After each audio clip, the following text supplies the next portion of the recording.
ধন্যবাদ। মুই রতন চন্দ্র বর্মন। তোমরা দেখেছেন কামতা লাইভ টিডে। আজি একটা খুব বড় খবর নিয়ে আসছুন তোমার সম্মুখ। খবরটা নিশ্চয়ই সবাই পাইছেন, কিন্তু কথাটা আলোচনার বিষয়বস্তু যে আসামত প্রবর্তন হইল।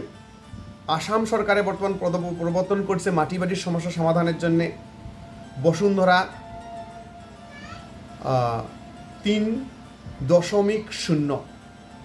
এই 3.0 আঁচনিত 3টা প্রজন্মের মানুষই আসামত জন্মগ্রহণ না করিলে তোমরা ভূমিপাটটা পাবে না। আর 3টা প্রজন্ম ধরিয়া যায় আসামত আছে তোমরা ভূমিপাটটা পাবে। এটাকে একটা বিশেষ রেহাইয়ের ব্যবস্থা করা হইল কিছু খিলঞ্জিয়া মানসিক অর্থাৎ ভূমিপুত্র গিলাক কাকা এসটি এসসি আদিবাসী চা জনগোষ্ঠী আর গর্খা। কিন্তু এটা ভূমিপুত্র বা খিলঞ্জিয়া হিসেবে রাজবংশীর কথাটা উত্থাপন না হই। তো আইসো তোমরা মুখ্যমন্ত্রী মুখ দিয়ে শুনো কাক কাক আসলে ভূমিপাট্টা বিতরণ করিবে। 1951 চনত অসমত যি লোকৰ জন্ম হৈছিল আৰু নিৰন্তৰভাৱে 3টা প্ৰজন্ম যি অসমত আছে তেওঁলোক এই ব্যৱস্থাৰ বাবে বা এই মিছন বসুন্ধৰাৰ দ্বাৰা উপকৃত হ'ব। আৰু যি প্ৰথমতে আমি নীতি হাতত লৈছিলো সেই নীতিত আমি অক্ষুণ্ণ বা আমি সেই নীতিক আজিও আমি অৱলম্বন কৰি আগবাঢ়িব খুজিছো। কিন্তু ব্যৱহাৰিক দৃষ্টিভংগীৰ পৰা এই নীতিৰ পৰা কেইটামান জনগোষ্ঠীক আমি আঁতৰত ৰাখিব খুজিছো। প্ৰথম, শিডিউল ট্ৰাইবৰ কোনো লোকে 1951 চনৰ প্ৰমাণ পত্ৰ দিয়াৰ প্ৰয়োজন নাই, কাৰণ শিডিউল ট্ৰাইব লোকসকল অসমৰ ভূমিপুত্ৰ আৰু বহু দিনৰ পৰা তেওঁলোক অসমত আছে, কিন্তু সামাজিকভাৱে বহু বেছি আগবাঢ়ি নথকা সমাজ এখনত নথি পত্ৰৰ অভাৱ থকাটো অতিকে সাধাৰণ কথা। সেইকাৰণে শিডিউল ট্ৰাইব লোকৰ ক্ষেত্ৰত আমি 1951 চন বা 3টা প্ৰজন্মৰ আমি প্ৰমাণ পত্ৰ নিবিচাৰো। দ্বিতীয়তে, আমাৰ শিডিউল কাষ্ট যি আকৌ এটা পিছপৰা জাতি অনুসূচিত জাতিৰ ক্ষেত্ৰতো আমি 3টা প্ৰজন্মৰ কোনো ধৰণৰ প্ৰমাণ পত্ৰ আমি নিবিচাৰো। চতুৰ্থতে, অসমৰ চাহ জনজাতি, অসমৰ প্ৰাক্তন চাহ জনজাতি আৰু আদিবাসী সম্প্ৰদায়ৰ লোকৰ বাবেও আমি 3টা প্ৰজন্মৰ প্ৰমাণ পত্ৰ নিবিচাৰো।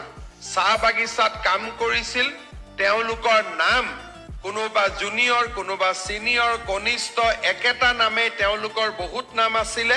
গতিকে তেওঁলোকেও 51 চনৰ কাগজ দিব পৰা অৱস্থাত নাথাকিছিল। আৰু NRC নিৰ্মাণৰ সময়তো উচ্চতম ন্যায়ালয়ে আদিবাসী চাহ জনগোষ্ঠী আৰু চাহ জনজাতি লোকৰ বাবে লিগেচি ডাটা বিচাৰাৰ প্ৰয়োজন নাই বুলি ঐতিহাসিক ৰায় দিছিলে, যাক আজি আমি অনুকৰণ কৰিছো। শেষত আমি আৰু এটা জনগোষ্ঠীক 3টা প্ৰজন্মৰ প্ৰমাণ পত্ৰৰ পৰা ৰেহাই দিব খুজিছো, সেইটো হ'ল গোৰ্খা জনগোষ্ঠী। তেওঁলোকে চৰণীয়া পথাৰত আছিল, চৰ চাপৰিত বাস কৰিছিল আৰু তাৰ কাৰণে তেওঁলোকৰো সেই সময়ত কাগজ পত্ৰ নাছিলে।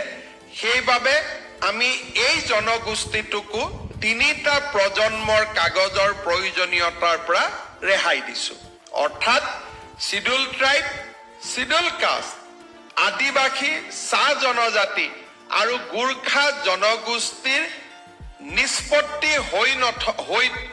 নিষ্পত্তি নোহোৱাকৈ পৰি থকা আটাইবোৰ আবেদন মিছন বসুন্ধৰা 3ত তেওঁলোকে যদিহে আবেদন কৰে আমি তাক নিষ্পত্তি কৰিব পাৰিম। তেওঁলোকে মাত্ৰ আবেদন কৰিব লাগে। নতুনকৈ কিবা তেওঁলোকৰ সমৰ্থনত যদি কাগজ দিব বিচাৰে দিব পাৰিব আৰু তেওঁলোকক আমি নিষ্পত্তি কৰিম। আৰু এটা ক্ষেত্ৰত আমি শিথিল মনোভাৱ লৈছো, সেইটো হ'ল 1971 চনৰ আগত যি যিসকলে বৈধ ৰিফিউজি চাৰ্টিফিকেট যাৰ হাতত আছে তেওঁলোকেও মিছন বসুন্ধৰাত আবেদন কৰিব পাৰিব, কিন্তু আমি মনত ৰাখিব লাগিব যে ই বৈধ ৰিফিউজি চাৰ্টিফিকেট হ'ব লাগিব। আমার মুখ্যমন্ত্রী মানি হিমন্ত বিশ্ব শর্মা ডাঙরিয়া ইমরা জনদরদী নেতা, জনতার উন্নয়নের জন্য অনেক কিছুর নেতৃত্বাধীন সরকার আসামের মুখ্যমন্ত্রী। দেখো কেমন করিয়া স্লো পয়জান একটা কচ রাজবংশী জনগোষ্ঠীর মাজত ঢুকি দিয়ে কচ রাজবংশী জনগোষ্ঠীর মানসিরা ধীরে ধীরে নিঃশেষ করার একটা কুচক্র বা চক্রান্ত তৈরি করিয়াছে, যে রাজনৈতিক ষড়যন্ত্রর বলি কচ রাজবংশী জনগোষ্ঠীটা নিশ্চয় হবে। একটা খিলঞ্জিয়া মানুষের কথা উল্লেখ করা আছে। এসটি এসসি গোর্খা আদিবাসী চুক্তিবিহীনভাবে কোনো শর্তবিহীনভাবে জমির পাট্টা দেওয়া আমার কোনো ধরনের অসুবিধা বোধ করি না আমরা, কিন্তু বিশেষ প্রশ্ন, কচ রাজবংশী জনগোষ্ঠীর মানসিগুলা কি এই জায়গার খিলঞ্জিয়া না হয়? কচ রাজবংশী মানসিগুলা কি এই জায়গা 3টা প্রজন্মের কাগজপত্র দেওয়া খাবে বলি উমার অনুমান? তাতে কি বোঝা যায় কিছু কিছু জনসংখ্যা এমন জনসংখ্যক মানুষ আছে যেটা এই জায়গার মাটির মানসি, এই জায়গার মাটিতে যার জন্ম, এই জায়গার মাটিতে যার পূর্বপুরুষ গেলাম মরিয়া গেছে, সুদূর 1510 খ্রিস্টাব্দের থেকে আজই পর্যন্ত যেটা কচ রাজবংশী জনগোষ্ঠীর উত্থান পতন অবস্থা, এই অবস্থা কচ রাজবংশী জনগোষ্ঠীর কিছু সংখ্যক মানুষে ঠিক তেমনই এই চিন্তা ভাবনাটা ছিল যে আমরা এইখানে এই জায়গায় মাটির মানসি, এটাই আমার গৃহভূমি, এইটাই আমার পিতৃভূমি, এটাই আমার মাতৃভূমি। এই সম্পর্কে সরকারের একটা ভাল ধারণা আছিল। এই ধারণার মধ্য দিয়া কচ রাজবংশী জনগোষ্ঠীর মানসিগুলাও কিন্তু বহু সময় নিজের কাগজপত্র সংরক্ষণ করিয়ে রাখি পায় নাই। ফলে বহু সময় কচ রাজবংশী জনগোষ্ঠীগুলাক, কচ রাজবংশী মানসিগুলাক বিদেশির নোটিশ জারি করে বিদেশি বলে চিনাক্তকরণ করার জন্য সরকার বারবার প্রচেষ্টা চালাইছে। এইবারও কি কচ রাজবংশী জনগোষ্ঠীর এই সরল সাদা মানসিগুলা এই 3টা প্রজন্মের কাগজপত্র অর্থাৎ 1951 সনের আগত জন্ম হওয়া মানসিগুলাই মাটির পাত্রা পাবে, বাকিগুলা পাবে না? তো আমার বিশেষ কথা যে কচ রাজবংশী জনগোষ্ঠীর মানসিগুলা নিশ্চয় সচেতনমূলকভাবে চিন্তা ভাবনা করা এই মুহূর্ত উচিত। আজই কচ রাজবংশী জনগোষ্ঠীর মানসিগুলা এই রাজনৈতিক একটা বলি করার জন্যে ষড়যন্ত্র রচনা করেছে। কচ রাজবংশী মানসিগুলা ঠকার জন্য একটা সরকারের ষড়যন্ত্র রচনা করিয়াছে। এই ষড়যন্ত্র বলি কচ রাজবংশী জনগোষ্ঠীর মানসিগুলা হবে নাকি?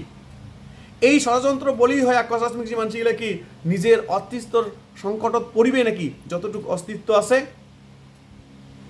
তো বিচারটা সকাকে মুই কমতা লাইভ টিরের দর্শক তথা গোটায় কমতাপুরবাসী তথা কচ রাজবংশীর জনগোষ্ঠীর মানসিগুলা মুই আঠু আবদার করিবার চাং যে তোমরা চান নাকি যে সরকারে বারে বারে আমাকে প্রতারণার ব্যবস্থা গ্রহণ করুক? দীর্ঘদিনিয়ে জনজাতিকরণের দাবিত কচ রাজবংশী জনগোষ্ঠীটা আজিও অটুট আছে, কিন্তু জনজাতীয় স্বার্থে জনজাতির মর্যাদা প্রদান করার জন্যে কচ রাজবংশী ইচ্ছা প্রকাশ করা দেখা যায় নাই সরকারক। এইবার সেই সরকারটা কচ রাজবংশী জনগোষ্ঠীর মানসিগুলা কি আরও প্রতারণা করবে? তোমরা বিচার বিবেচনা করবেন। যদি বিচার বিবেচনা করিয়া সঠিক কোনো চিন্তা ভাবনা উপস্থিত হওয়া খায়, সরকারক যদি তোমার কোনো কিছু কোয়ার আছে নিশ্চয় আমাক কমেন্ট যোগে জানাবার পারেন। পুনরায় আরেকবার ধন্যবাদ জানিয়া মুই আজির অনুষ্ঠান এটি শেষ করলুম। পরবর্তীতে দেখা হবে তোমার কমেন্টের উপরত। ধন্যবাদ।